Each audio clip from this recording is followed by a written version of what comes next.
Hello, and welcome to a new Let's Play. Let's Play Titan Souls. This is a game that was, I think it was released 1 or 2 years ago. It was made by Devolver Digital. I don't know why I'm telling you this, but I feel the need to tell you this. This is an indie game released. It was initially a Ludum Dare game, published by Devolver Digital, made or developed by Acid Nerve. This is their second game of, currently I believe it's 3 games. The first one is called Leave Me Alone, and it's available freely on, I believe it's available freely on web browser. At least I've played it freely on web browser. Their third game, Teleglitch, is available on iOS and Android. Teleglitch? Sorry, Telepaint. Teleglitch is another game that I really quite enjoy, made by Paradox.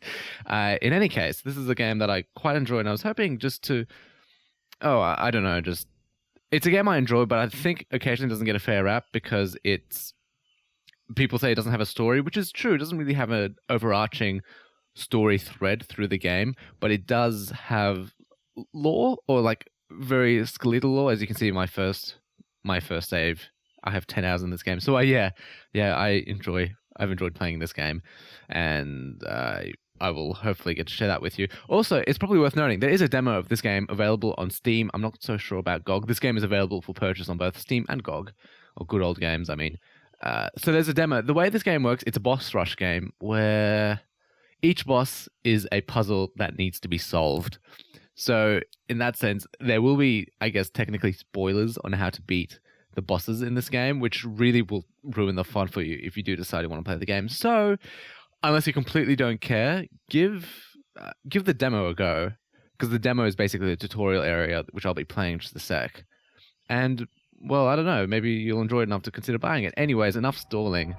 Let's get into playing this game. Now, this game is, as you can hear in the soundtrack, since I'm replaying the game, I'm not actually having to do the entirety of the tutorial, which means you'll be missing out on some of the themes to the game. But, oh man, the music, fantastic. It's done by David Fenn. It's genuinely fantastic. This here's a checkpoint. And also, just the color palette, just looking around using the right thumbstick to briefly explain controls. It's 2-button controls. You can move with the left analog stick, move the camera with the right analog stick. You can roll, and holding the roll button lets you sprint, and you can shoot your arrow, and this is where the main conceit of the game comes from. You die in one shot, but likewise, all the Titans die in one shot as well. Or maybe they require some preparation to get to that point, but they definitely die in one shot. Allow me to just briefly check the options. No, my music and sound is it just sounds awfully loud. I do want to talk about the color palette right now, because I often like talking about, I like big, wonderful colors, and this here is the first. Or it's the first, depending if you... There you go. As you can see, there's a heart right in the center, and this top guy here. Let me just toy with him, just a pinch. Okay, this is bad. This is really bad. Because I want to normally, when it comes to colors, I'm generally want to speak about, I like wonderfully saturated? Desaturated. Oh, missed. Okay, that was bad. I died. Oh, goodness. I haven't died on this boss in a very long time. Oh, jeez. Since this is New Game Plus, I can just technically walk all the way to the last boss, but just for the sake of... Because I do want to do some lore discussion, for the sake of completion, I am going to do all the bosses anyways. Because, I enjoy this game. As you can see, I've got 10 hours in the game. Why? This game kind of became my go-to, just chill. Netflix and chill game for just a brief period of time. And that should be it. No? Oh, gosh. That's really bad. His heart is revealed. I can't believe I'm having trouble with this. There you have it. And now you pull the arrow back, and suddenly we have these, I'm going to call them Titan Souls. I suppose it's got to do with the titular Titan Souls that you then absorb, and this game, rightfully so, reminds a lot of people of Shadow of the Colossus. Just the 2D version of Shadow of the Colossus. And that comparison is, as I guess the phrase would be, inexplicable as it is unfavorable, or inevitable. That comparison is inevitable as it is unfavorable, because let's be honest, you really can't compare favorably to... Oh, that was bad. That was dumb. You really can't compare favorably to a game as big as Shadow of the Colossus. I love Shadow of the Colossus myself. I've played plenty of that as well. And this game, whereas Shadow of the Colossus tried to go for a more consistent theme between its titans, Colossi, this game tends to go for a little bit more of a fantasy setting. Like before, I was fighting a heart in a goop. Now I was fighting an eye in a cube. First one called like Heart Sludge. This guy called Eye Cube. It'll be made obvious why this next guy's going to be Brain. And look, nice little detail here. Being able to, you have a limited distance you can roll, but if you roll down stairs, you just go a lot further. And also, lots of details in this game just that allow you to explore. Like these ones you can climb into the water, which you can swim in, and you can climb back up here. And this is something I didn't notice initially. There's also the detail of, if you look at the stairs facing leftwards, they all grow moss, whereas the stairs facing rightwards do not. Or is it moss? Or well, they're growing some kind of grass, and I suppose that's sort of, you can see even up here, this side's growing grass, or moss, whatever it is. It might be a reference to, I don't know if it's true, but you know, moss only grows on the side facing south, or whatever. That doesn't sound completely true to me. I'm sure you can see. Oh geez. Ooh. I'm sure you're able to see. Wow, I died. The point of what you're meant to do is you're meant to light your arrow on fire and then you melt the cube. I'm doing poorly. Normally I get through this entire, I'm rusty. Normally I get through this entire section without dying once. But at least we get to hear this rad music quite a lot more. Because David Fenn, amazing. You can find his soundtrack online. You can find his soundtrack online to listen to freely, I believe. But you can also, on Bandcamp, he has, I forget what the website is called, but it's an affiliate to Bandcamp, I believe. And you can hear a lot of the soundtracks from this game before they were finally completed. Why is that so interesting? You can hear, because of the soundtrack, sounds really damn great. I really mean that the soundtrack is fantastic, and a lot of people have also said the soundtrack is fantastic, and it's done by one guy. It's amazing. By the way, you can cheese this guy if you run all the way down to the bottom. His fists can't reach you, like so. So it's a bit of a bug. So oh no, I'm gonna manage? Okay, I'll do it legitimately. Too easy. You can hear the songs before they're completed because there's a certain feeling of, the games in the final release sound absolutely perfect for the game, but before they were released in this game, they sounded a bit off, like they yet had any kind of identity to them. They sounded incomplete, and I think that's interesting because it's usually my go-to example because I've played Wind Waker, for example. This game reminds me also a lot of Wind Waker. You can see those winds, those like globs of wind floating past, which is a very Wind Waker-esque thing. And see, they do a little loop-de-loop over there to the left, which you hopefully just saw. But I do think Wind Waker's music, for example, and I might get hung at the pike. This door is normally closed until you've done the tutorial. I find Wind Waker's music is a little bit lackluster, which is, to me, it sounds a bit incomplete. And that reminds me a lot of this game's soundtrack before it was complete as well. I normally compare it to this game's soundtrack while it's still in development mode. Now, here's a little bit of lore. You can see there's that mural. You have the eye, the bow, and the arrow. What does that mean? I don't know, but I guess there's some kind of sacred. Since I'm not playing a new game, you're not getting necessarily not all the tone or all the important parts to it, which is unfortunate. But oh well, I can explain it as I go. And yeah, this is now the overworld. Now, think Shadow of the Colossus, you had your overworld as well.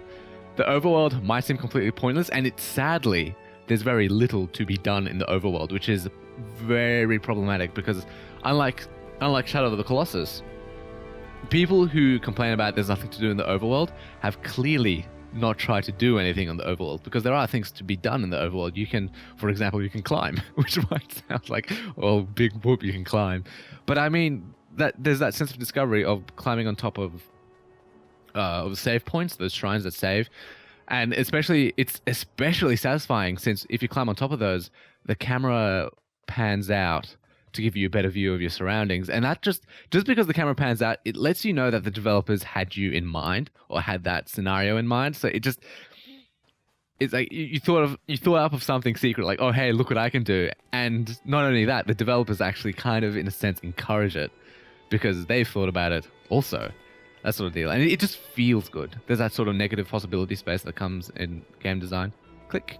I'm going to head right. This was the first area I headed to during the first time I played the game. Normally, this place would be this cave is blocked off. And actually, interesting detail. The moment you get close, you can hear that the game quietens down and there's like this hum. That's important. You kind of notice that whenever you get near a Titan lair. You know, normally meant to light these bonfires and melt the cave entrance so you can get in.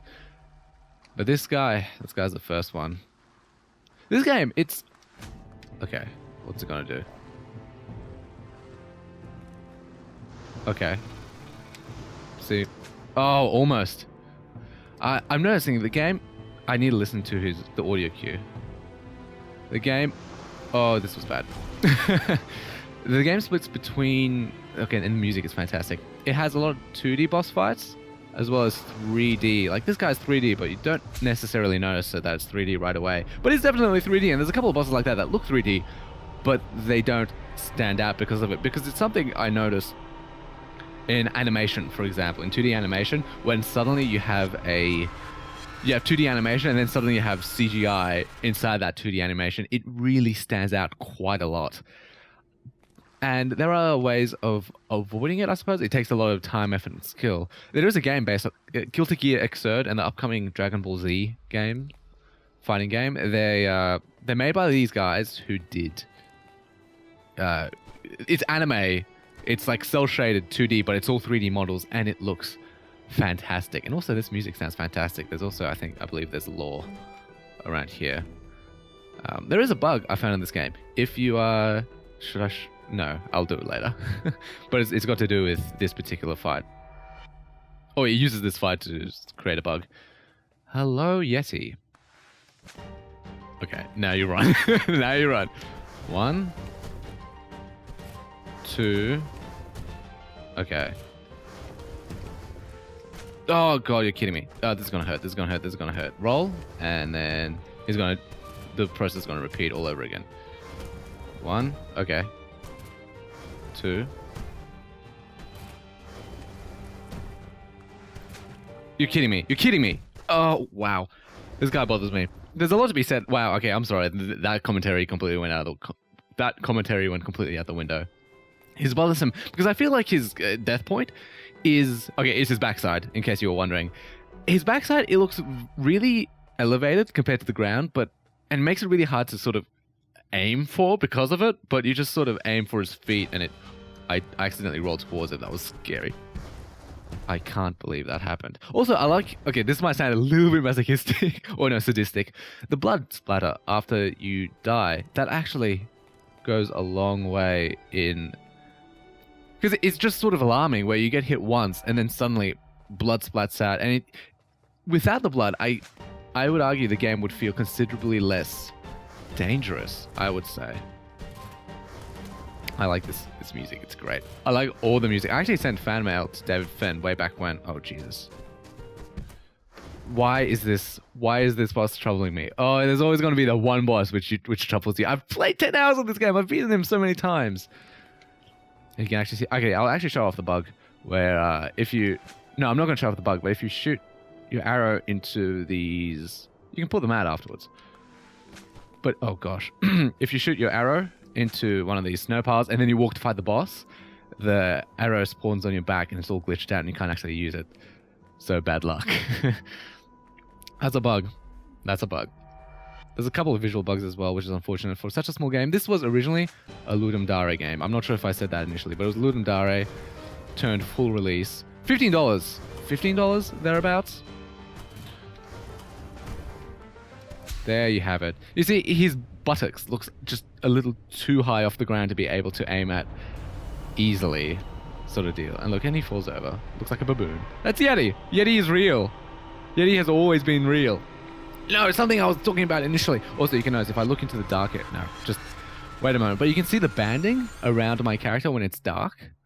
It's not so obvious now because it's bright. But if I walk over to the edge and focus, I can't move my camera. Oh, I guess I can't move it any further down. You can see banding, but barely. I wonder if YouTube can actually pick up on it. I'll have to show it off later. But... Oh yeah, you can see how you have these bands of darker and darker and darker. Actually, you know what? I'm going to head down first. You know, I discovered this recently. There's this right here. I didn't even notice.